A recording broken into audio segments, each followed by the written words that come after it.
Hi there, I'm Mike Graves, and I'll be reading from my book, All Hallows Shadows.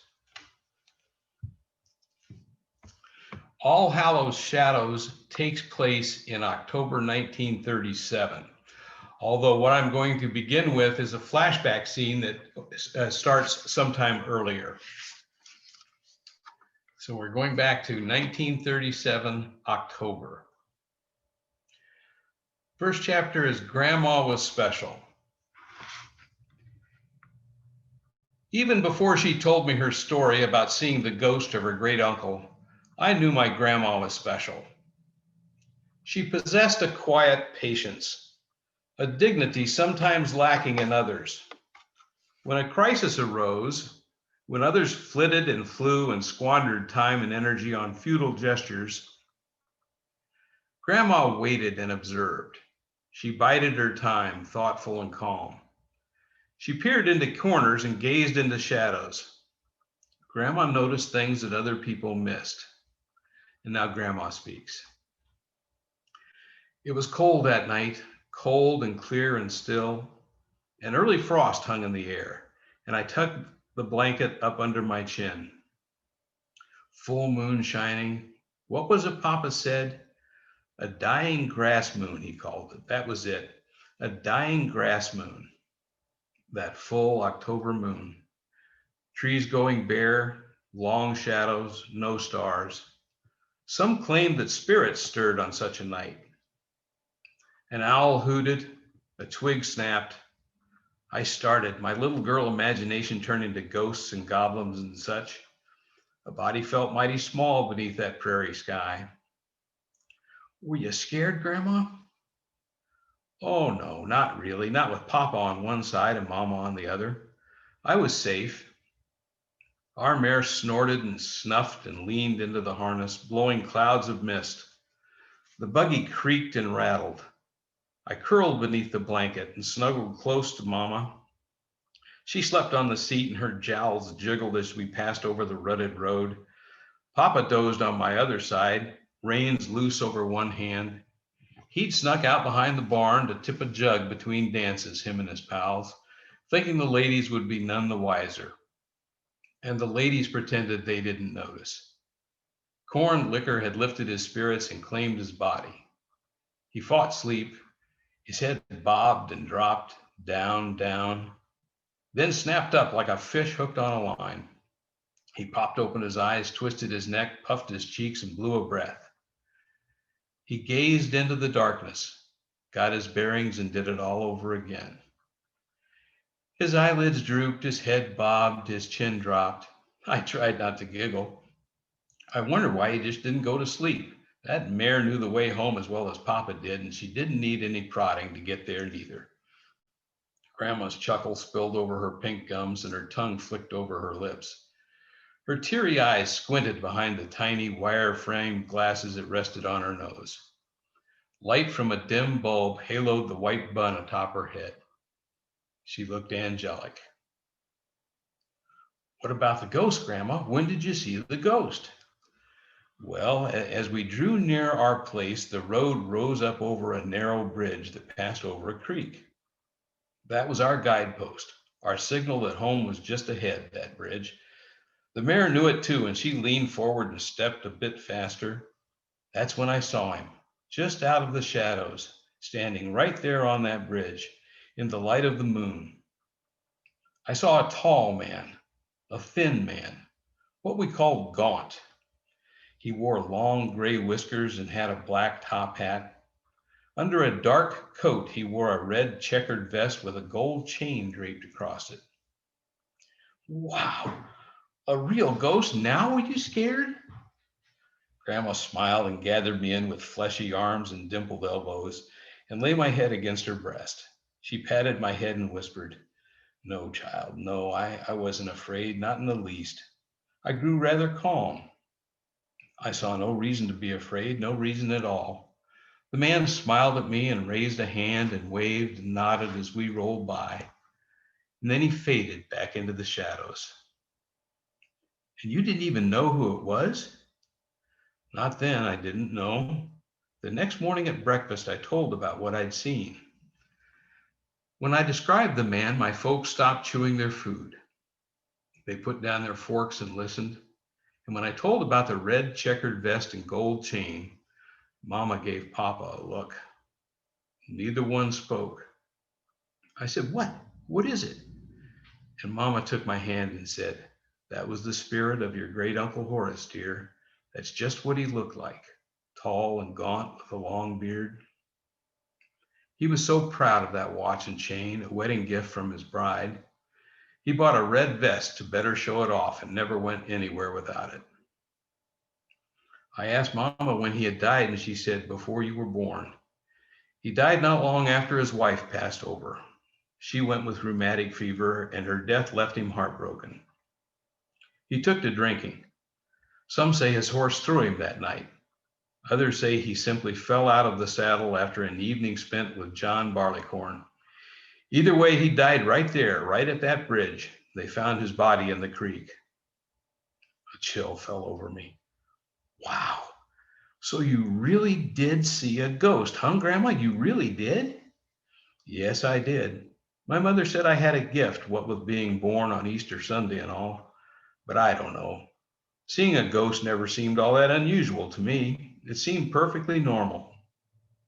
I never have believed that we're alone in this life. I figure that anyone who's willing to slow down a bit, to tread easy, to look into the shadows, those folks will discover magic that busy folks might miss. What kind of magic, Grandma? Grandma chuckled. You just wait, little one. Just wait and watch. Slow down.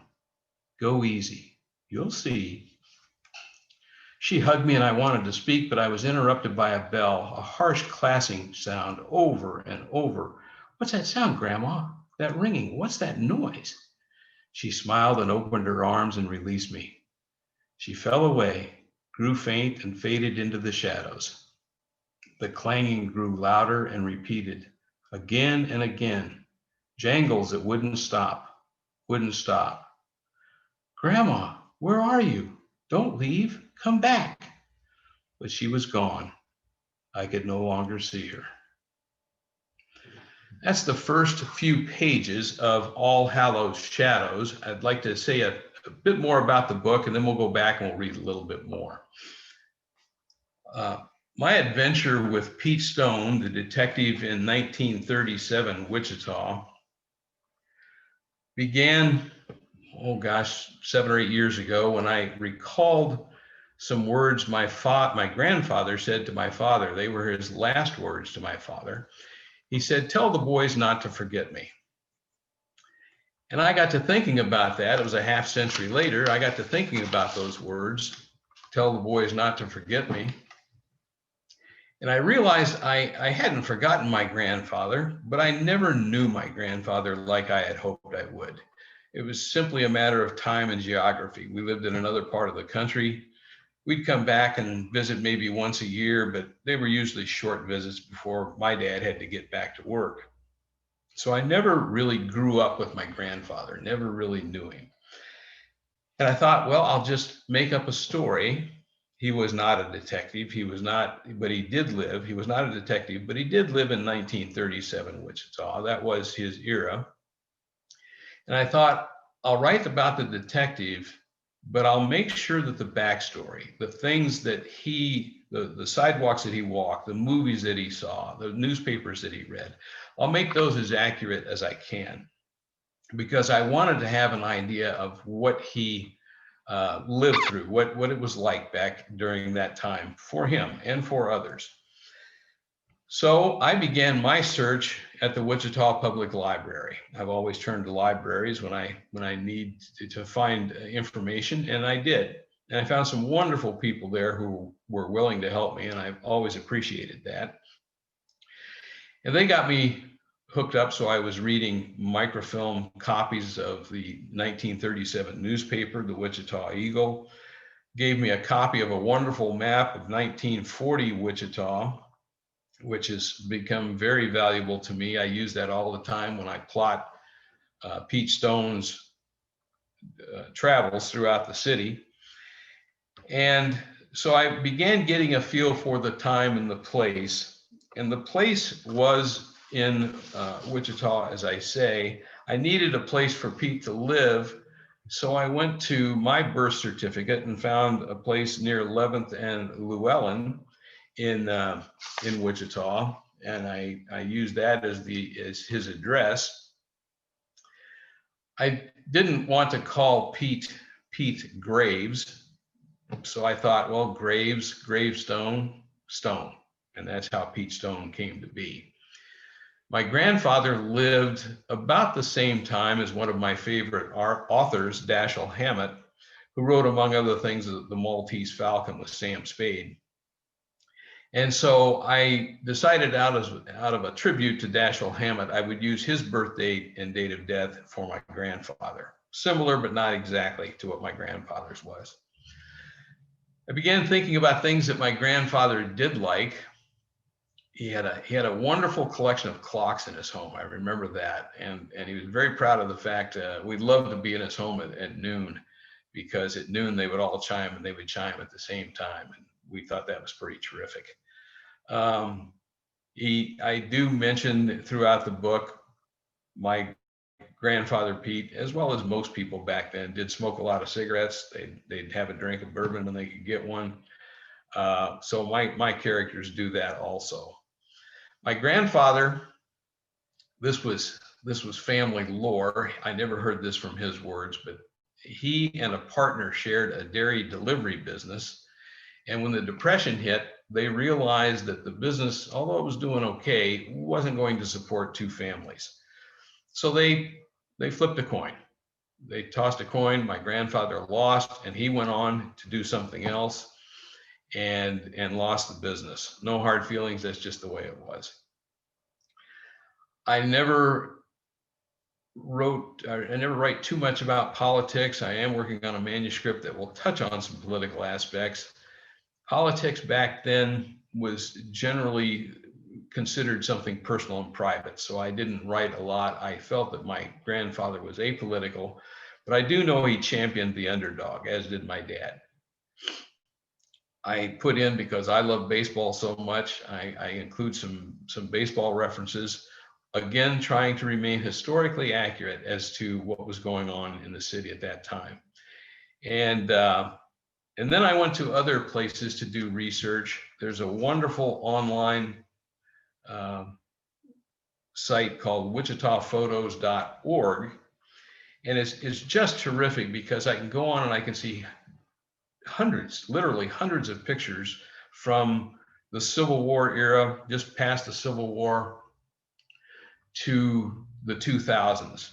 And so I can get some pretty good pictures and look at those while I'm sitting at my computer. As an example, if I could share this with you, this is from a manuscript that I'm working on now.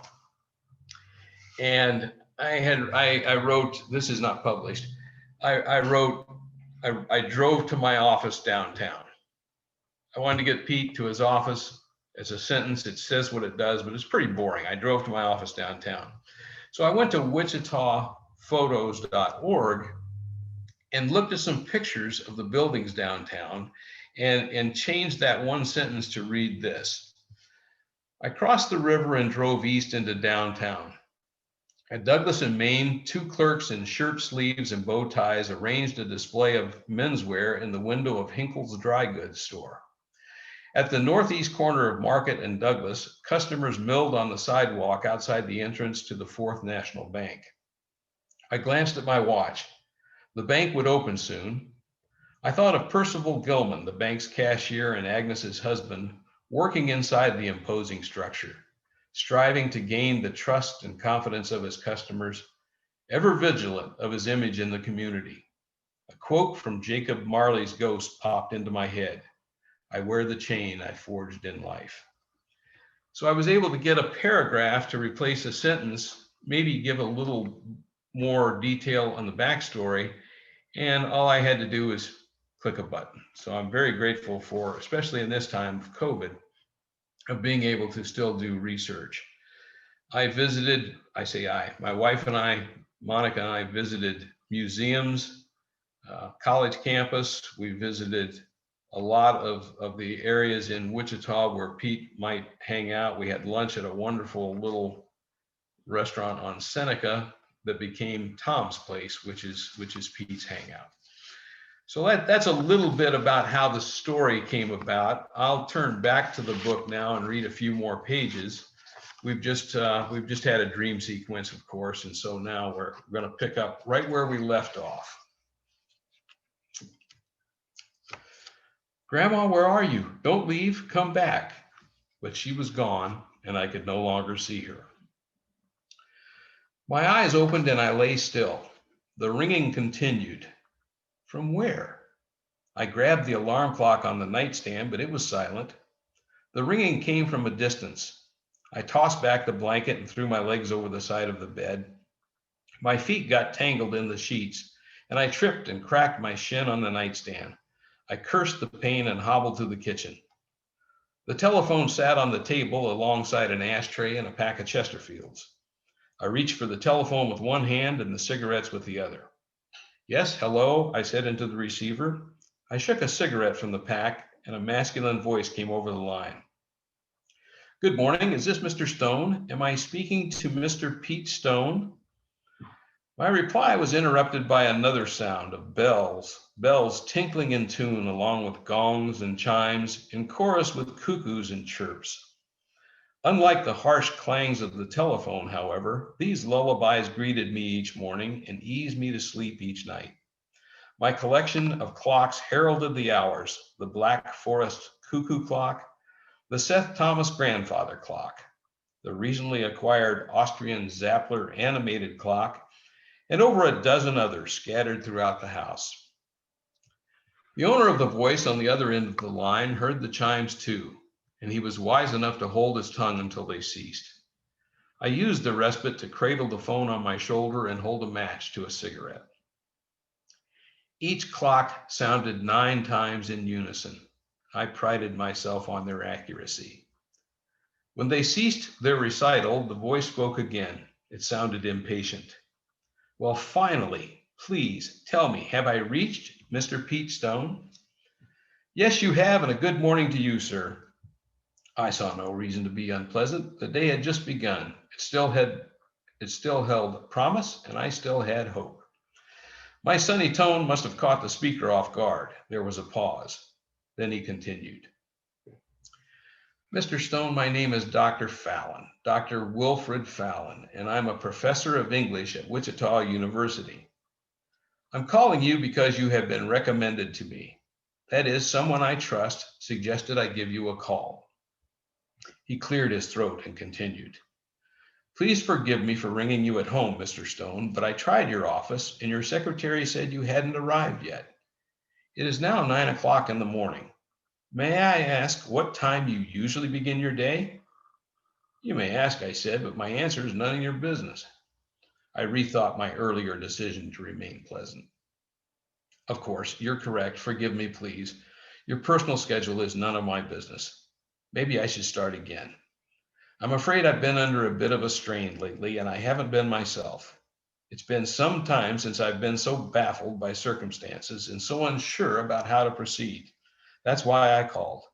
As I mentioned, you come recommended to me by someone I admire and respect. I'm calling to inquire into the particulars of engaging your services. I mulled over the caller's priggish vocabulary. Most of my clients just hired me. No one in memory had ever inquired into the particulars of engaging my services. What's this about, Professor Fallon? I'm not sure how to begin. Are you familiar with the murder of a recent university graduate? It's been in the papers. I assured Fallon that I had read about the crime. I read the papers, I said. According to the reports, a young woman was stabbed and a suspect was caught soon after the body was discovered. The case hasn't gone to trial, but the police are confident they have the guilty party in custody. It appears to be open and shut. Yes, that's right, the professor said. That was the report. At least that's the report that was issued to the public. However, I have doubts about the case being open and shut, as you succinctly put it. I think the police may have arrested the wrong man. I believe that the suspect the police have in custody is innocent. I'd like to hire you to investigate the matter on your own, to conduct a more thorough examination. As you say, the police are confident their suspect is guilty. I do not share their confidence, not at all. I'd like to hire you to find the real murderer. I glanced at the empty coffee pot on the stove. On a normal day, I consumed at least 3 cups of hot black joe before speaking to a soul, let alone a faceless voice over the telephone. Dr. Fallon, this is a police matter. You should be talking to them.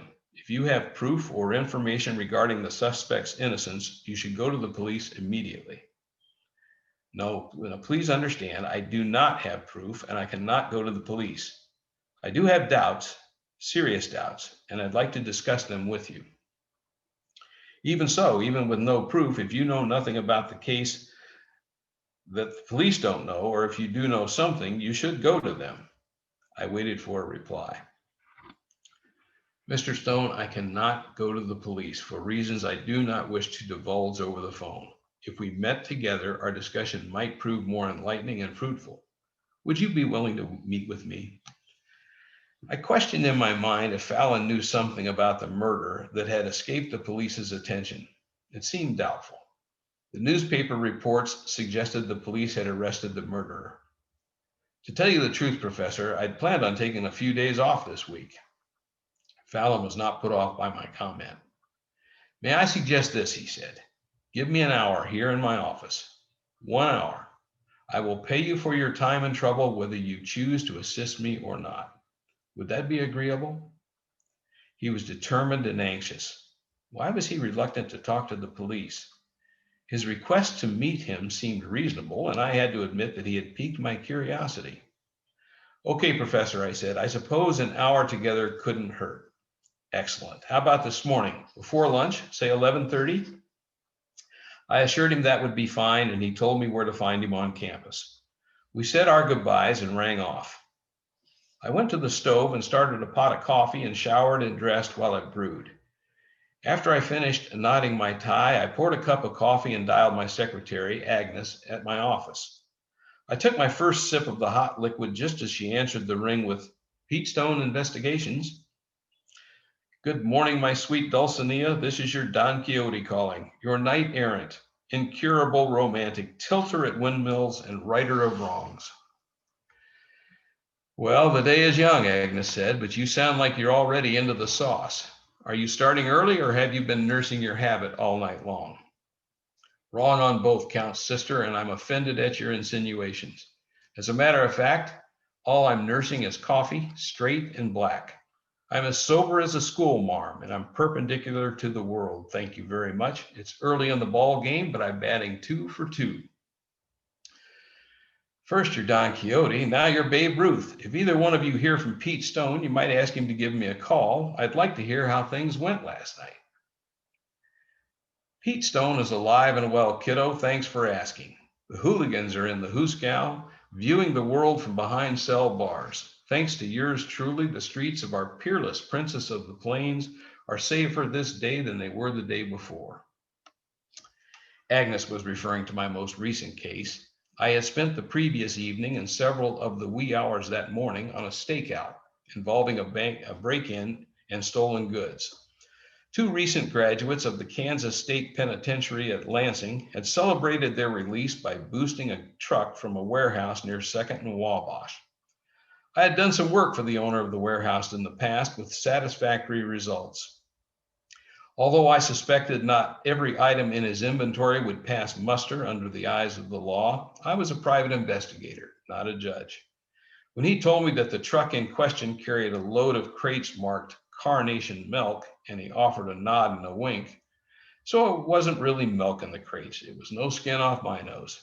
Like I mentioned, who was I to judge? When I worked for him earlier, we had both been pleased with the outcome, so I didn't ask unnecessary questions. I accepted the job. The thieves left a trail that 3 blind mice could follow. I tracked them to a neighborhood near Lewis and Laura that had an auto repair shop on the corner and a welding shop next door. Across the street was a brief row of frame houses, 2 white and 1 gray. The stolen truck was parked in the driveway of the gray house. A tall sycamore tree with leaves gone yellow stood sentinel in front. What the two culprits lacked in smarts, they made up for in enthusiasm. I peeked through a window and caught them throwing a party for themselves and a half dozen scantily clad ladies of the night. No other males were in sight. I didn't fault their ambition. Maybe the ladies had a group rate. A portable Victrola phonograph rested on a table in one corner of the living room and played the mellow notes of Bing Crosby's Just One More Chance. The tune seemed prophetic. Maybe that's what the men were looking for. Just one more chance. Several bottles of liquor were arrayed on the sideboard, no doubt liberated from the crates marked as milk. The two men took turns dancing with the women. Everyone held a drink. I almost hated to break up the party. A couple of horny, drunk ex-cons blowing off a little steam. If I went in, there'd be screaming and shouting and violence, and who knew who'd get hurt. There might even be gunplay. None of that sounded good, so I decided to be patient, to bide my time and let the celebration wind down on its own. I returned to my roadster, parked on the street a couple of doors down, and waited and watched. The scent of new mown grass wafted in the air. The scent and the season turned my thoughts to baseball. I mulled over the upcoming World Series and wondered if the Yankees would take it again this year, or if the Giants might figure out a way to topple them. The Yankees had Lefty Gomez on the mound, but the Giants countered with Carl Hubble, neither one a slouch. Still, the smart money was on the Yankees. The night wore on, and I listened to noises in the dark. A dog barked, a cat meowed, a screen door slammed. My thoughts drifted from baseball to women, from loves to losses, and finally to one woman. A woman who was not yet a love and not yet a loss. A woman who would be easy to love if she would let me. So far, she hadn't. She had been betrayed by a man she trusted and had grown cautious, maybe too cautious. We were attracted to each other, but she shied from my advances, and I had backed off. At first, I was hurt by her rebuffs, but I came to understand. I, too, had known betrayal. I had once fallen for an angel who turned out to be a succubus in disguise. I fell for her charms like the clown who slips on a banana peel. She pretended to love me when all she truly loved was money, and she proved she was willing to do anything to get it. When I discovered her deceit, our relationship ended. Badly. From that moment on, I promised to myself I would be more careful and more slow. Part of me promised anyway. Not all of me did. Cautiousness had its place, but it seldom led to romance, and right then my romantic prospects looked darker than the midnight sky. My watch ticked away the minutes, and the accumulation of cigarette butts on the street outside my roadster grew larger. I smoked and waited. Much of my work involved waiting. The party finally quieted down, the music stopped, and the lights in the gray house dimmed. The door opened, and several of the women staggered onto the porch and disappeared into the night. A couple of women remained in the house. An owl hooted. I waited a while longer, then I opened the car door and eased out onto the street. I stretched my stiff legs back and strolled to the phone booth on the corner. I placed 2 calls. The first, an anonymous tip to the police. The second, to the owner of the stolen goods. By the time the police arrived, the thieves were passed out cold. They came awake with only a vague sense of where they were and what they'd done. The men in blue subdued them with little trouble and no violence. The 2 remaining women were questioned briefly and released back into the shadows. The warehouse owner arrived in a sedan with another guy in the passenger seat. He explained to the police that the milk on the truck was to be delivered to a hospital in Topeka later that morning. The cops took the owner's statement while the other guy climbed into the truck and rolled away. A few minutes later, the warehouse owner got back in his car. He gave me the high sign as he drove by. I gave him a nod and drove home under a gray sky going pink. My head hit the pillow just as the sun peeked over the horizon. All is well, I said to Agnes. The culprits have been apprehended and are in police custody. The case is closed. Good for you, Agnes said. And no shots were fired. Always a good thing, she said. Always a good thing, I said. A call came in this morning, Agnes said, from a professor at the university. I know, he just called me. He's the reason I'm up at this unkind hour. Oh, Pete, I'm sorry. I didn't give him your home number. I know you didn't, sweetheart. Don't worry about it. I got a couple of hours of shut eye. A good night's sleep is overrated. I'll be fine as soon as I've had another cup of plasma. Then I'm off to see the professor. We chatted a bit longer about this, that, and the other thing and rang off. I drank more coffee and smoked another cigarette for breakfast, tidied up the kitchen, and headed out the door, bound for the university. I closed the door at my place just as the chimes and gongs began their 11 o'clock serenade. That's the first chapter of All Hallows Shadows. I'm going to stop here now. I thank you all for being here, and I am going to end the recording, but I'll be live to answer any questions and have a discussion. Thanks a lot.